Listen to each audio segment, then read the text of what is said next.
des commissions ouvrières de Catalogne et en particulier Barthomé Comte, qui est un ami maintenant, depuis le temps qu'on se connaît, qui est le secrétaire général des commissions ouvrières de Gérone.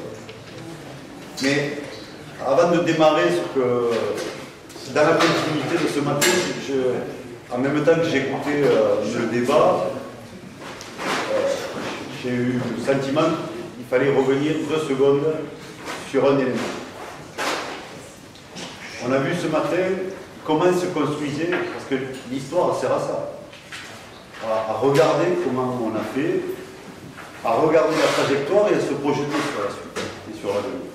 On a regardé ce matin l'intervention de Georges, il nous a éclairé, parce qu'on a tous grandi, je pense, ceux qui sont là, j'en connais quasiment l'intégralité, dans cet environnement de solidarité internationale, tel que le monde ouvrier de la fin du 19e le proposait. On voit dans un passé récent, parce qu'en fin de compte c'est un passé assez récent, comment on lui a donné du corps, quelque chose de concret. Et je ne peux pas m'empêcher, moi, de me dire, dans la période où j'étais en responsabilité à la CGT, on a vécu quelque chose de très particulier. Ça a été la crise grecque. Et je me dis, aujourd'hui, avec nos valeurs, tous, les commissions ouvrières comme la CGT, est-ce qu'on a fait concrètement notre travail de solidarité internationale à une époque, à un moment X, où on fustigeait du doigt les salariés grecs? Rappelez-vous. Ouais, mais c'est normal, ils en sont là parce qu'ils ne payaient pas l'impôt, parce que si, parce que oui. Moi, je crois qu'il faut qu'on retrouve le chemin de la solidarité concrète.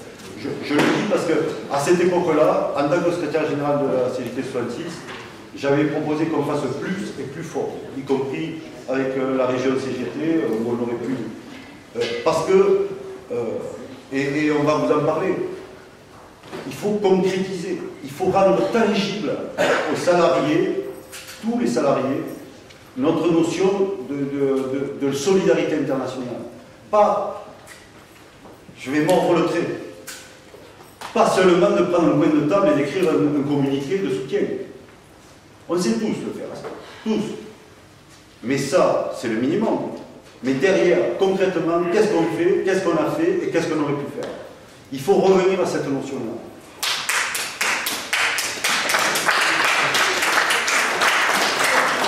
Alors, on a fait le choix de faire une intervention à 2 voix. C'est une manière aussi de vous montrer à quel point on croise souvent nos manières de faire syndicales, et puis c'est aussi la marque de notre lien qui est quand même complètement réel. Donc la CGT 66 a depuis de nombreuses années, c'est une dimension particulière, la responsabilité de représenter l'ancienne région Languedoc-Roussillon, et maintenant la partie Languedoc-Roussillon de Occitanie, au sein de ce qu'on appelle le Conseil syndical interrégional Pyrénées. C'est un outil syndical présent dans plusieurs territoires frontaliers d'Europe. Il y en a 47 en clair aujourd'hui. Il est construit autour de l'action syndicale européenne de la Confédération européenne des syndicats, la CES, comme vous le savez. Les commissions ouvrières de Girona, de par la situation transfrontalière des comarques de Girona, participent activement aussi au travail de CCI. Elle dispose de représentations pour les migrants et travailleurs détachés qui sont entièrement impliqués dans une vision transnationale et européenne du travail syndical. Cela correspond aux besoins d'assistance de près de 20% de la population de la province. Bien souvent, le CSIR Pyrénées a pris position contre les montées de l'extrême droite, comme en témoigne sa déclaration de son Assemblée générale de juin 2011, et en voici quelques extraits. Et remettez-vous dans le contexte de fin 2010. Les grandes mobilisations unitaires de 2010 contre les réformes des retraites et partout en Europe pour l'emploi et la croissance et contre l'austérité ont témoigné d'une volonté du plus grand nombre à plus d'égalité, de justice, à une répartition des richesses créées par le travail. Ces aspirations légitimes sont donc d'autant plus importantes dans nos territoires transfrontaliers où la mise en concurrence des salariés est permanente. C'est dans ce contexte que l'extrême droite mène une stratégie visant à obtenir le soutien des couches populaires les plus touchées par la crise et les couches moyennes qui s'estiment déclassées. Ce changement de costume n'a pas changé la politique de ces partis, fondée sur le concept, n'a pas changé la politique de ces partis, fondée sur le concept de préférence nationale, et pour cette raison et bien d'autres, n'en font pas des partis républicains comme les autres. Et c'est une notion qu'il faut qu'on continue à porter. Ils mènent aussi une offensive contre les organisations syndicales, maniant l'anathème contre ceux qui luttent, pratiquant l'entrisme pour dévoyer les syndicats, affaiblir leur audience. Je vous fais une parenthèse, je vous rappelle que c'était une période où il y avait une tentative d'entrisme, en particulier en France, des membres du Front National dans les organisations syndicales. Face à ce risque majeur pour la démocratie et le progrès social, pour le monde du travail et les peuples, la responsabilité des organisations syndicales, c'est de mener le combat contre ces thèses et d'éclairer les salariés par l'information et le débat sur la réalité nocive des thèses et des propositions de l'extrême droite sur le plan économique et social, comme en matière de liberté publique. Le CSIR, Pyrémède et l'ensemble des organisations syndicales qui le composent, réunis ce jour, s'inscrit pleinement dans cette mobilisation.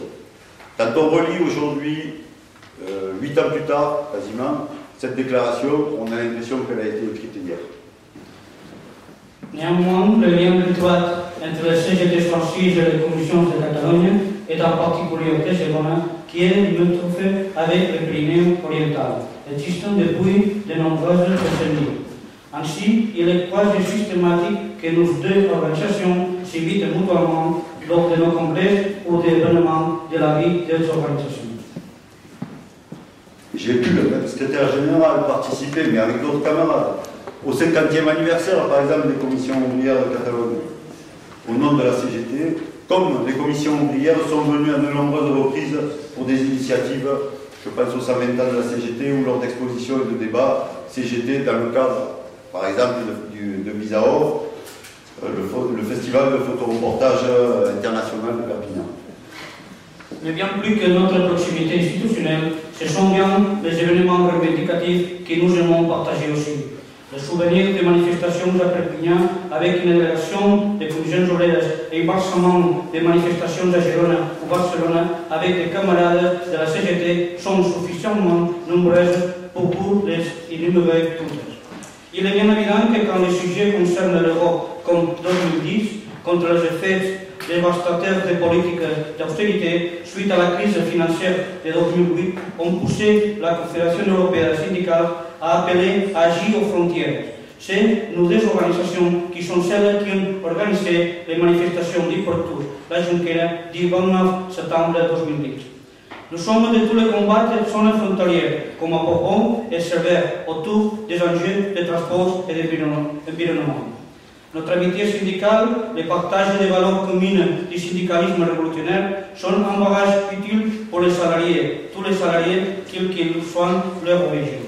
Le racisme, tous les racismes doivent être combattus. C'est envers les travailleurs étrangers comme c'est envers les salariés ou des syndiqués discriminés, voire emprisonnés. Quelques faits marquants. Le 14 novembre 2014, double manifestation syndicale, le même jour à Perpignan et Girona. Une première syndicale à notre connaissance. Présence et déclaration de la CGT lors de la manifestation à Barcelone du 25 octobre 2016 pour soutenir Ricardo Bercher des commissions ouvrières, délégué maître de Barcelone, restant 5 ans de prison suite à la grève européenne du novembre 2014. Lorsque la xénophobie devient institutionnelle, nos liens sont les principales armes pour défendre nos camarades. Lors d'une manifestation française en 2013 à Perpignan, un camarade des commissions ouvrières d'origine marocaine est arrêté et incarcéré. Notre intervention rapide a empêché qu'il soit renvoyé au Maroc avant de rentrer chez lui à Gérone, à 90 km d'ici.